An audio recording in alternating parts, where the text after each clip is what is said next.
Riding a Harley Davidson motorcycle is a bit like drinking whiskey. At first, you don't drink it because you're too young and it tastes bad. Then you drink it because everyone else does, but you still make a face, and finally you start to like the taste. And it's exactly the same with motorcycles. Harley Davidson, I think I'm still at the second stage because I still make a bit of a face when I get on this motorcycle, but once I start riding, it's actually pretty okay. Pretty okay because this machine creates a unique atmosphere. The ride is very relaxing. I don't have to rush anywhere. I just ride.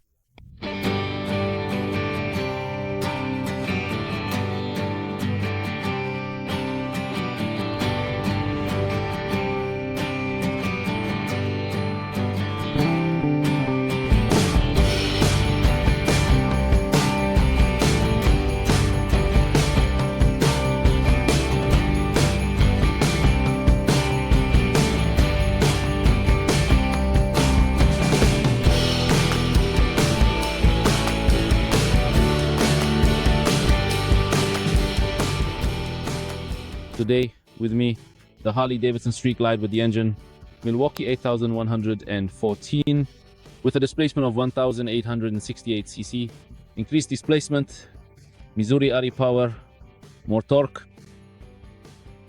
Riding a Harley Davidson is something special. In this case even more so, because first of all, the motorcycle is huge, it has a massive fairing, and its fork is designed completely differently than in classic motorcycles.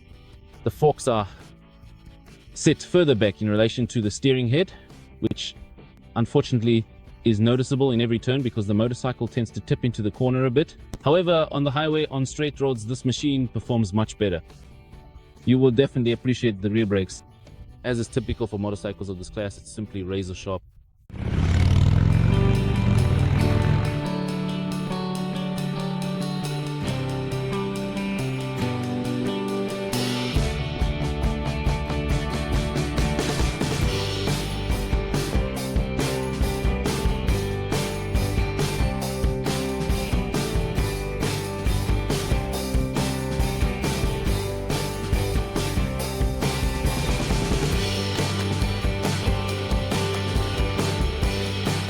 Let's focus on the appearance. At the front, we have the Batwing fairing gun, enormous fairing that houses the gauges, radio, navigation, and all the instruments we need. A massive fuel tank, the rider's seat, a tiny passenger seat, 2 saddlebags, and a silhouette that, as befits a bagger of this class, slopes downward with extended saddlebags that basically merge with the fender. It really looks great. And on top of that, we have this color. The motorcycle, matte, gray, mattite, looks stunning. It somewhat references military stylization, but don't be fooled. This has nothing to do with a military motorcycle. It has nothing to do with that.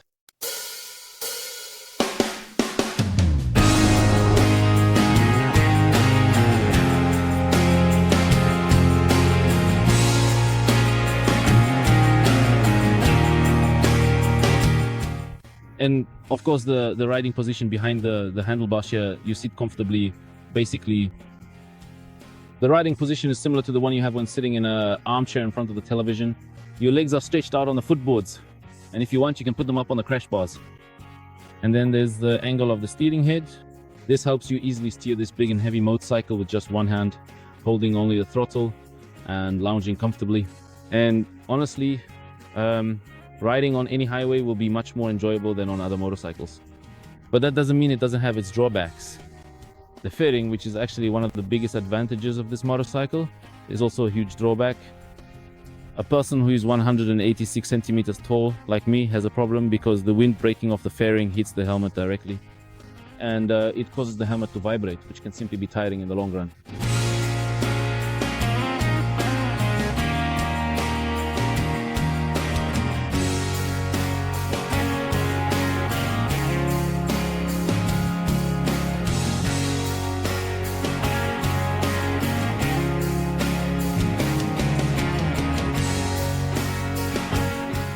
When presenting the Street Glide model, it's impossible not to mention more about this fairing, the Batwing fairing, and what it actually contains, because you have to admit, it all looks like a huge chapel. That's how I see it. It's a chapel that has everything inside. There's opulence at every turn here, gauges, navigation, radio. This is what it looks like. You turn the ignition and the television turns on. On the television, the Harley Davidson logo appears.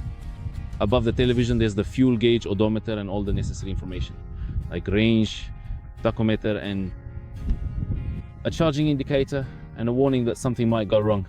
If I ride the motorcycle, nothing will happen to me because I'm careful and I ride cool bikes. There's a radio on board, so we can easily turn it on and start playing music. To be honest, for many years I wasn't a fan of listening to music this way because it doesn't bring up the best associations for me, but on the road it definitely works. Because when we have an intercom and speakers, they're very close to our ears, so we usually listen to music very loudly. At least that's how it is for me. I get off the motorcycle feeling a bit deafened. The music is playing in the background and somehow you can hear it, and actually quite well. Let's say at least up to 140 kilometers per hour it plays. I listen, I get off the motorcycle, and I'm not as tired as when listening to loud music on the intercom. Maybe. This is only. I have this problem, maybe you wouldn't even notice it. However, I think I should mention it. Of course, in this whole display, you'll find the option to listen to music, radio, and Bluetooth. You can play music from your phone, so that's not going to be a problem here. Listening to your favorite songs, navigation, and surprisingly, navigation, it works, and it works quite well. I was getting around Warsaw.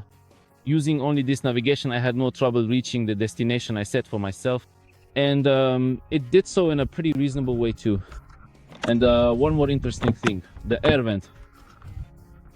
If it gets too warm, you lift the handle, kind of like in a Land Rover Defender, you lift the flap and the air flows in.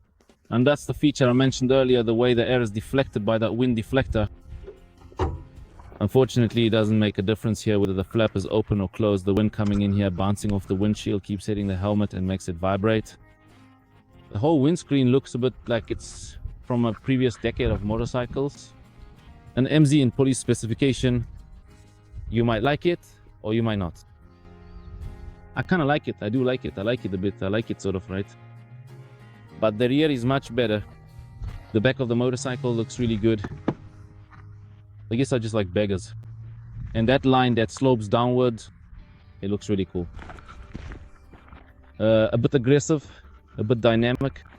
Even though this motorcycle doesn't really look dynamic at all, but there's something about it. The panniers. I really like this opening system. You lift the flap up, open it. You have access to the pannier, but I really don't like this key system. It's hard to get it in here. The key is very small. I don't know why Harley does it this way, but, well, I don't know, maybe you can tell me. Also, this line obviously has a big impact on passenger comfort. I had the pleasure of giving a passenger a ride on this motorcycle. She wasn't impressed. We rode about 40 kilometers. She had to hold on really tight so she wouldn't fall off. But, well, this motorcycle probably isn't meant for riding with two people. For solo journeys and in these conditions, it performs perfectly. Although it's worth mentioning that when I put a passenger on the back of the motorcycle, her impact on the overall handling of the bike was minimal. I practically didn't feel any difference whether I was riding alone or with He 120 Rails 1000 Zlotys. This motorcycle costs from 120,000. And this little screw, seat screw, a little Phillips screw like this. Actually, it's a Torx screw, not a Phillips head. Oh, and when it comes to the suspension, of course, the suspension. In the brakes, you'll find Brembo, and that's something you need to pay attention to. I really did wash this motorcycle before the trip, but, well, the conditions are what they are. Amazing rims, amazing wheels. These spokes basically end right at the edge, only at the edge. The rim set looks stunning. There's the suspension. I think you can adjust it here, from what I saw. Wait, I saw it somewhere. Anyway, it's stiff, really stiff. This machine handles really nicely. It's worse on potholes because then you have to bounce around a bit. But it's really comfortable and you can take corners fast and have fun riding. That's exactly what the Street Glide is like. Street Glide 114 Milwaukee-Eight, 1868 cc. That's a lot. Damn!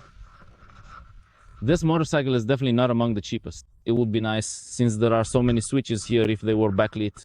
Maybe it's because I don't ride these kinds of motorcycles very often and I'm not used to operating these buttons, so I had some trouble. Especially at night when I was riding. Before I managed to turn on the high beams, I pressed the horn, I hit the turn signal, or rather that voice command function. And only at the end did I finally press. Oh, and when I pressed the voice command function, I ended up turning off the radio. And only after a moment did I manage to get to the high beams. It could be a bit more, I don't know, maybe illuminated. Maybe if it were illuminated, if it had backlighting, it wouldn't be a problem. Oh, and I almost forgot at the end about one of the most interesting and very useful features.